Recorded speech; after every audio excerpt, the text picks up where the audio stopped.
Hey, what's going on, guys? Absolutely beast here, bringing you guys a video today. Again, please excuse the static on the mic.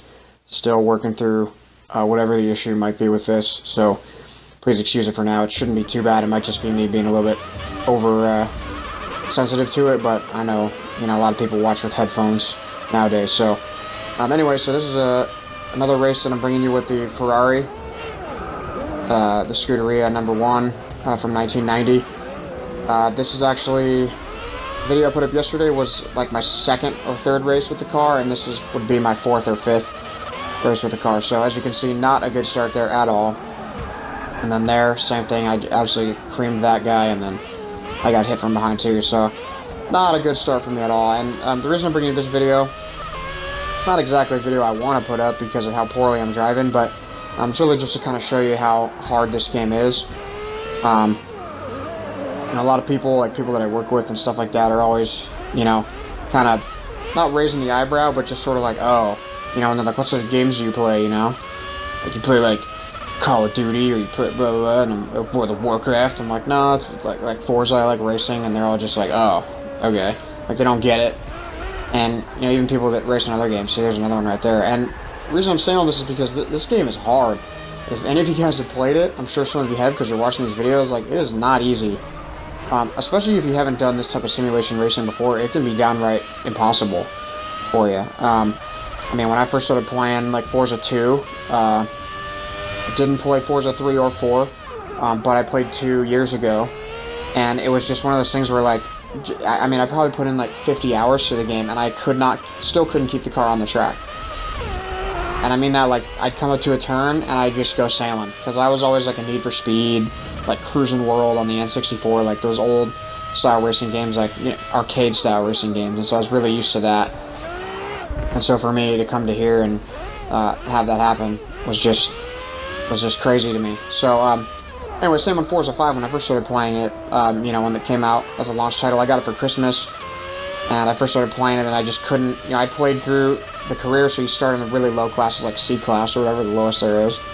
And I still couldn't, or D class even, and I still couldn't, like Toyota Torino Sprinter, like a 1980s, like 80 horsepower Toyota. And it was just super hard. So I have almost 400 hours in this game, and I know this track very well. This is one of my favorite tracks to race. But the majority of those hours are in R class, and even though R class you're going really fast and you're dealing with the McLaren, which is a prototype race car, you come over to something like this, and it's not the same. It really isn't. The timing is off. So traditionally, like if you go the other way, like on Forza 5, I played like strictly X class, and so when I raced the other cars, like I said, I played through the career at first and worked my way up, but once I got to X, I never looked back. And so when you go down to another class, it really doesn't feel right. It feels like, it's just. It's like when you watch kids play t-ball. It's painful to experience. Like, it's just like, come on. Like, if you played any sort of, any sort of sport or anything that you've done, when you watch someone do it that is not good at it, it's just very painful. And that's pretty much what it is when you go to the lower class. But in this case, it was the opposite. So it came up from the lower classes. But even still, like I said, even as many hours as I have in this game, and even, as high ranked as I am in R class on some tracks, it's very, very different to race in X class. The timing is, like I was commenting to Killer Spoon, the first few races that I was racing, you have to be, it's almost like overwhelming, like you're kind of freaking out a little bit. It's almost like when you're going like 100 miles an hour in a real car. It's very, it's really like your eyes are wide, you're really like tunnel vision kind of zoned into it, and it was a lot of fun, and that's kind of what got me going. So, like I said, this was a horrible race. As you can see, I'm in 10th of 11th place, so I'm at the absolute back of the pack, and it's just, it just wasn't working for me. Couldn't get it to work, but this car is epic. I've driven it a bunch since, a couple hours since, I would say, not a bunch, but a couple hours since, but it's just, it's hard to get the timing right. The car has so much grip and so much power that you either turn in, you either brake too early, and then you're like that. I braked way too early, and then I had to get back on the gas a couple of times. Or you don't take it with full speed. And so for me, it's going to be a learning curve all over again. with this car, but this is, man, I'm going to be putting up a lot more races with this car because this thing is fantastic. I can't even tell you. And the sound it makes is just brutal. So, yeah, I mean, something that I mentioned yesterday briefly, but didn't really go into too much detail with, was just Formula One in general. Cars in the 90s in Formula One were extremely advanced. They were way more advanced than the cars are today, and the cars today are very restricted as far as what they can do and how they can go. And so, the reason for that is because there was sort of this general feeling that the driver was less and less important in Formula One because they could make the cars do anything they wanted to. Like, for example, one of the cars, you guys can look this up if you're interested about it, but one of the cars that was